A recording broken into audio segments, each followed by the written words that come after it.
Welcome to Above Par. I'm your host, Kathy Hartwood. I show you how to take more of your talent to the golf course without practicing harder, taking more lessons, or buying new equipment. I show you how to end the frustration of underperforming so you can start playing to your potential. This is where you are going to learn how to think above par so you can play below par. Let's get to it. Hello, my golf friend. Welcome back to Above Par. So hopefully if you were looking at YouTube, I had a little snafu last week and just technical problems. It did not get up. It got deleted and I can't recover it. So sorry about that. If you're looking for last week's, it is not on YouTube, but you can definitely listen to it on any of the podcast apps. So I hope you're having a fabulous week. And I wanted to talk today about golf anxiety.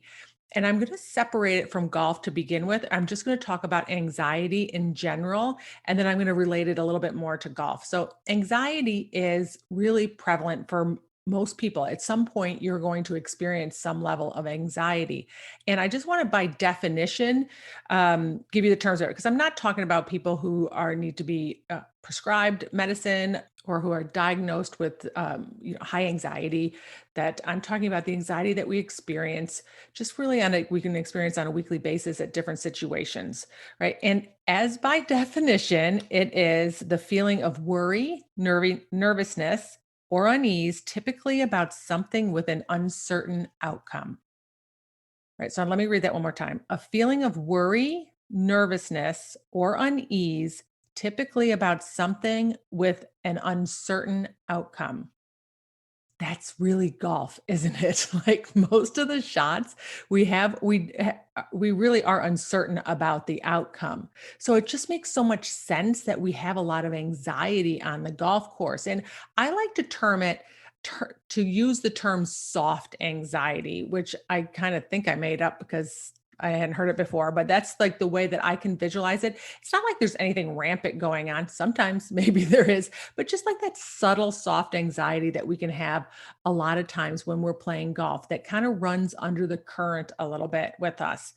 And this is the thing, as humans, we are designed, the anxiety has served a purpose for us. That nervousness is something that our brain likes to have when we needed it, when we were worried and nervous about getting eaten by a tiger or an animal, or we don't usually have that experience anymore, but that still, it does serve a purpose for us. So this is really good to know that our brain is just doing its job. It's looking for all the threats and the dangers out there. And it's giving us this sense of anxiety or nervousness because we don't know what's going to happen. Our brains don't like that so much, right? So it shows up, it's very prevalent. A lot of people have it. And really the way that it presents or shows up for you is just as a vibration in your body. If you think about the first tee jitters, if you had to explain it to somebody, they're like, well, I get first tee jitters, which is a form of nervousness, right? We have that sense of worry about the outcome or the unknown. And if you had to describe it to somebody, you would say, that never heard of first tee jitters, like let's say a non-golfer, you say, well, my hands might tremble a little bit and my palms get sweaty. My heart is beating a little bit fast. My stomach might flip a couple times, right? And someone would go, what's the big deal, right? Because it doesn't hurt. There is no, damage going on. It doesn't cause us pain. The only pain from the first tee jitters is the pain that we cause ourselves about worrying about the outcome is really what's going on, right? So your anxiety presents or shows itself to you, that soft anxiety is just kind of vibrations in your body, a flutterness, an uneasiness, right? You can feel it. Most people can feel it at different points in their body. Just like I said, either in your hands or your chest or your stomach. So when anxiety is showing up as just a vibration in our body, what happens is we make it mean that something is going wrong, right? That we need to fix something, that we have a problem that we need to, get rid of, so to speak. There's so much power in knowing that it is just your brain doing its job and it's going to show up. And when we cannot make it mean anything, we get back so much more control and power over the situation, right? So let me talk about a couple different ways where it does show up.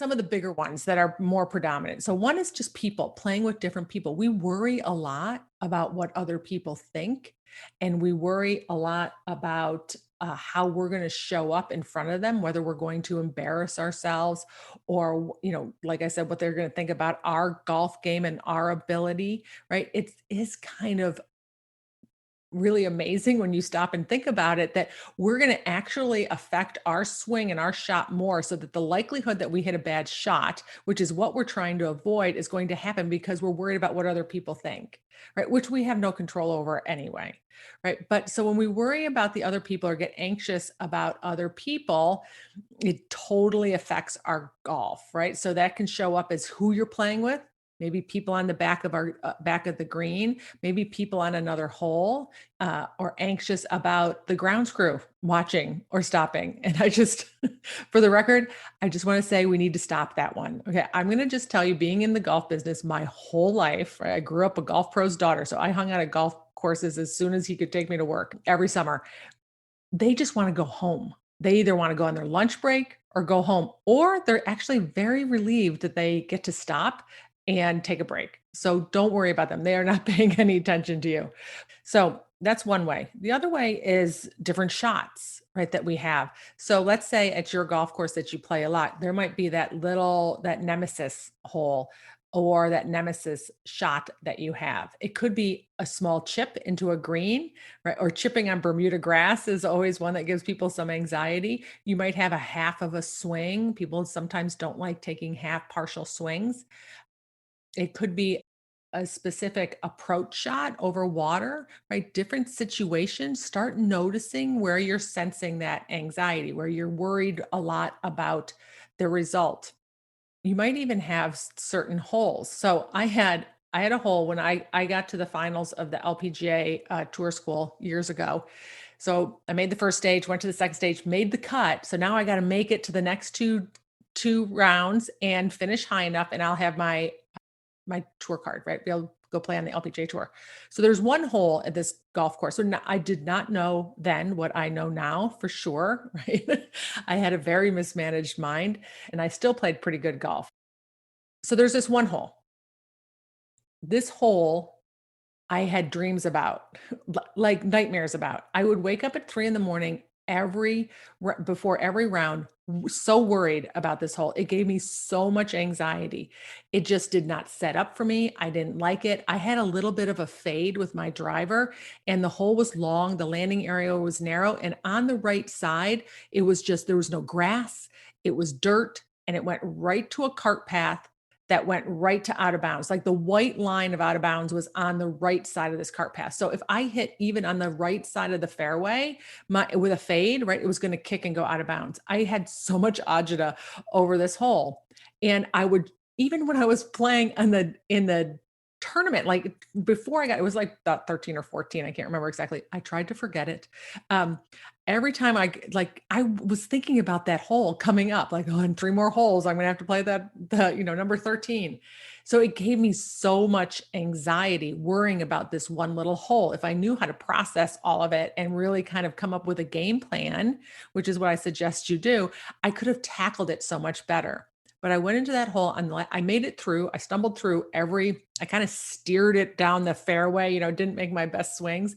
And on the last round, I'm playing pretty good. I got to finish pretty good, and I'm going to get my tour card for sure. And so I hit my drive up there just like I visualized it in my dream, a little fade, and it hit on the right side of the fairway, and it trickled down to the cart path and rolled out of bounds. And I teed up another one, and I did the exact same thing. And I teed up a third one, and I did the exact same thing again. I could have scooped up those balls with a sleeve of empty box, right? I could have scooped up they were all right next to each other. I'm pretty consistent, but I could have scooped them right up. Right. I was so worried about that hole. If I had only just come up with a plan, I would have had a totally different future for sure. I ended up finishing pretty decent, and I ended up missing my tour card by 2 shots. Right. So the girl in the group finally said to me, she goes, "Have you thought about hitting a 5 iron off the tee box?" And I looked at her like she had 17 heads. I was like, "What?" I was I had never yes, of course, that makes so much sense, but I was so wrapped up in how I was gonna play that hole. I was so wrapped up in that I had to hit driver because it was long. If I hit a 5 iron, I couldn't reach the green in 2, and that wasn't gonna work. I was so wrapped up in all these thoughts that, well, tour players don't do that. Tour players can hit it down there and hit their driver. I had all these thoughts that just I got stuck with, right? That didn't weren't gonna budge. But I had so much anxiety over that one hole. So you might have a nemesis hole as well. I think of sometimes 17 at Sawgrass, right? That par 3 over water. That would give people a lot of anxiety because we're so worried about the miss and the outcome. Pebble Beach has plenty of holes like that for sure, right? So you might have anxiety over different golf courses even that you don't like to play or that you just give you that nervousness. So, your first step is to just be aware of where it's showing up for you. You might have, like I just described, some areas that really create a little bit more anxiety. It's always nice to kind of come up with a plan for those to help you. Let me talk a little bit about how it shows up in your body as well. So you get that anxiousness, you feel the vibrations in your body. And then when we get into that fight or flight mode or freeze mode, which our body is sensing, right? There's a little anxiety and nervousness. We find that something's going to go wrong. Our body gets a little bit on high alert. What happens is if you think about each one individually, when you're in that mode of wanting to fight, right? You can think about making a fist and tensing up. Right? We're fighting. So we become more tense. Our arms are tense. Our grip gets tenser. Our shoulders get tense. If you're a person who has a tendency to go into the flight mode, same thing, right? You tense up as you're getting ready to run and go away, right? Your whole body is going to get tenser than it would if you were not anxious. And then freeze, of course, is just everything is tense, right? So how your body reacts is counterproductive for how you want to show up when you're trying to swing a club, right? Most of us want to show up and be pretty relaxed, right? You don't want to be anxious. You don't want to have to hit a shot being nervous or anxious. It's not your what I call preferred state. You're not going to perform your best in that situation. So it's nice to notice. I want you to notice how the anxiety shows up, but it's nice to know that it's not productive, right? Notice that you are going to get tenser when you have those feelings. So, what do we do about it, right? So, you have four ways to deal with your anxiety, right? You can resist it, which means when you resist it, which means you're trying to push it away, right? You're trying to make it go away, make it not come up. And the more we push against something, then the bigger we make it. So when you push against an emotion, you push against your anxiety, you actually make it bigger. So I like to kind of think of like you walking a dog, or at least walking my dog on a leash, right? The more I pull back on him, the more he pulls forward. So we make it bigger when we try and resist having or experiencing that anxiety. The other thing we can do is we can react to it. So when you react to anxiety or nervousness, basically that's like the person whose kind of hair is on fire, like, and they're running around and their energy is getting really fast, right? You react to the anxiety. You might talk a lot about how things are really horrible in this situation, right? You know, people who do this definitely off the golf course when they get anxious, right? And they become reactionary to their anxiety or their nervousness. So on the golf course, that person will be way more visible as far as having that nervousness. The resisting person, you probably wouldn't notice it as much. And then the third way is avoiding it. So avoiding anxiety would be like a beach ball that you take and you smush underneath the water, right? You just try and avoid it and just pretend it's not there.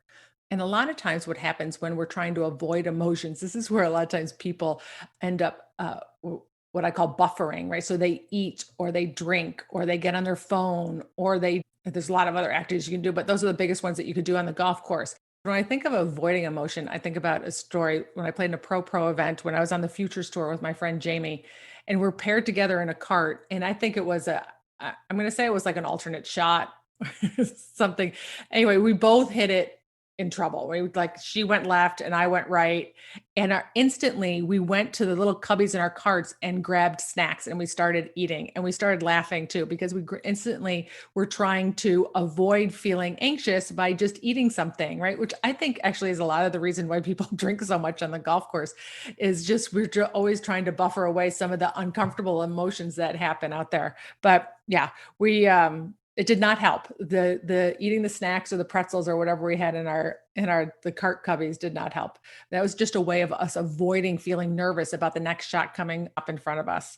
So the fourth way, which is your most productive way to handle and deal with this emotion, is just to allow it, to not fight it, to not avoid it, to not react to it.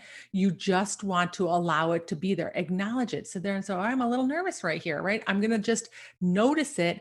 And most of the time, when you allow it, it will pass. You'll be able to be aware of it and allow it to go so you can get back to that state that you prefer to be in when you're swinging a golf club, right? So allowing it is just to be aware of it in your body, how it feels, and just either say, all right, you're here and you're going to come along for the ride, which is most of the time the way that we deal with first tee jitters, right? The first tee jitters don't go away until somewhere down the first hole sometimes, right? It can be, sometimes it can be the first hole jitters for people, but you can still take a swing, you can still perform, you can still get a good result, right? When you're noticing, I have first tee jitters, nothing is going wrong, this is totally normal, and I can still take my swing. If you're standing on the tee thinking, I have first tee jitters and I don't want them to be here, they need to go away, and you start fighting them, they become bigger, right? This is a lot of times how panic attacks happen.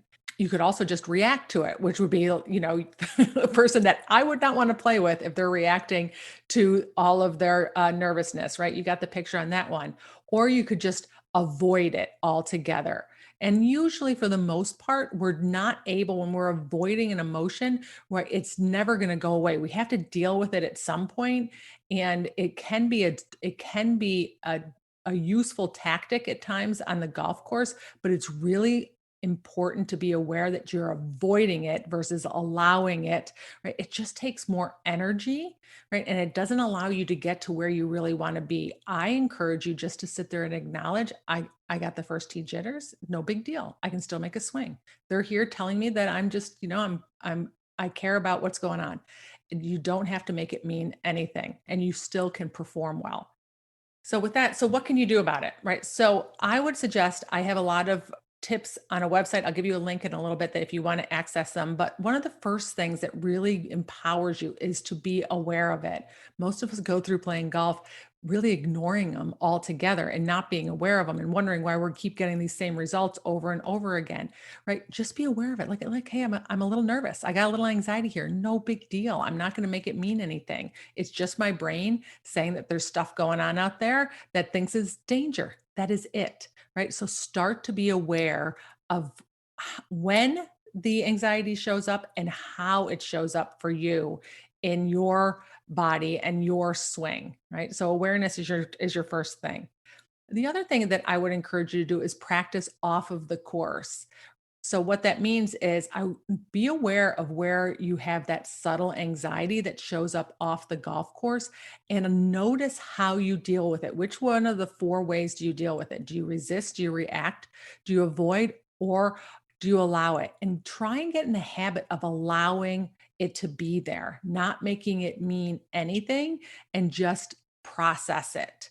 Right. The better you get at that, the better you're going to get at the golf course and doing it. Because on the golf course, like I've said before, we don't have a whole lot of time, right? There's not a lot of time between shots, right? If you're home, you can go and sit down and take 30 minutes and kind of figure it all out, right? But on the golf course, we don't have that luxury. So the more you can practice off of the golf course and allowing yourself just to have that little anxiety and notice that nothing's going wrong, you're not going to get hurt, right? You're just going to allow it to happen. Then when you go on the golf course, you're just that much more powerful to be able to get into those states that you like to be in, right? It gives you so much more confidence when those situations come up and you're like, no big deal. I've been there, done that, right? I got that muscle, right? I built that muscle. So the third thing that I would suggest you do is just breathe, right? I know breathing, people are like, yeah, I breathe. I'm breathing, right? It just happens automatically. I want you to consciously breathe. Like you're going to take some deep breaths in and you got to make sure you exhale, right? Most people are just breathing in and short breaths out. Breathe in and exhale. And that really helps to calm yourself down and bring your awareness back to the task at hand. It helps focus your brain more on the prefrontal cortex besides just calming everything down. So I think that is a super useful tactic if you do it effectively, not just breathing like you would if just because your body's on the train, right? Doing that. So you got a couple different ways of dealing with your emotion of anxiety, understanding what it means that nothing has gone wrong. It's just your brain doing its thing. Start being aware of it, start practicing off the golf course and learn how to breathe deliberately on the golf course. And you'll be able to manage your emotions, manage your anxiety, that subtle anxiety in the golf course, and be able to take more of your talent out there and score better, play better. All right. You got this. I'll talk to you next time. Bye. So I mentioned that I had extra tips. I have 6 mental tips that I put together in a video that you can access at kathyhartwood.com/6. That's kathyhartwood.com/6. And there are 6 mental tips. It's a video that you can get access to that you can use on the golf course to help you calm your nerves and reduce your anxiety so that you can play better. So if you're interested, head over there and download the video. All right, talk to you soon.